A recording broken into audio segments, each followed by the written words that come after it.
কিরে বিট্টু, কই যাস এত সকাল সকাল? কে তুই বুঝোস না আমি এখন সকাল সকাল মানুষ কই যায়? আরে আমি বুঝি না দিয়ে তো তোরে কইলাম, বললে গিয়ে তোকে তেমনি। আমার তো মনে হয় হাগা ধরছে বুঝছত। হাগা না ধরলে কি আর আমি এইভাবে হাইটা হাইটা বেড়াই রে? আমার হাগা ধরছে, আমি টয়লেটও খুঁজে পাই না, কোনো চিপা চাপাও তো খুঁজে পাইতেছি না। চিপা চাপা খুঁজে পাবি না, এক কাজ কর, রাস্তা সাইডে করে ফেলা, আমি পাহারা দিতেছি। আরে পাগলা, রাস্তার সাইডে কেউ হাগা করে রে? কে তোদের এদিকে ভুট্টা ক্ষেত নাই? ভুট্টা খেতে দাম, ভুট্টা ক্ষেত না থাকলে ধান খেতে দাম।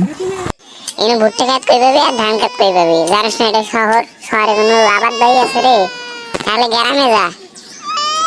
আরে মামা, তোর সাথে কথা কইতে কইতে পরে আমার না প্যান্টটা নষ্ট হয়ে যাবে, তখন তো আর এক জ্বালা হয়ে যাবে। তার চেয়ে ভালো তুই থাক, আমি দেখি কোনো ব্যবস্থা করতে পারি নাকি। তোর একটা বুদ্ধি দেই। কি বুদ্ধি রে মামা? তাড়াতাড়ি কর। আমার প্যান্টটা খুলে গেল, প্যান্টটা ভিজা যাইতেছে গা। আরে ভাই না, সাইডে একটা তেলের পাম্প আছে, অনুযায়ী কামড়ে সারাই আয়।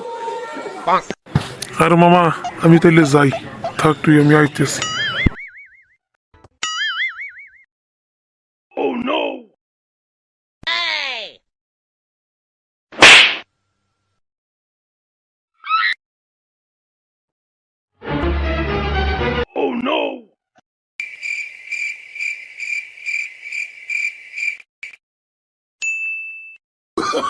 Oh, no, no, no, no.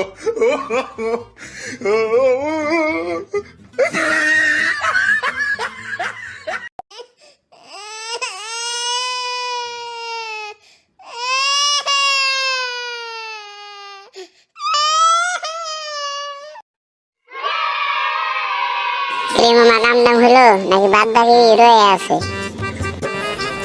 আরে মামা, কাম হয়েছে ইনশাল্লাহ ক্লিয়ার। এখন যে আমি কতটুকু সুস্থি বোধ আছি, তোর ধন্যবাদ।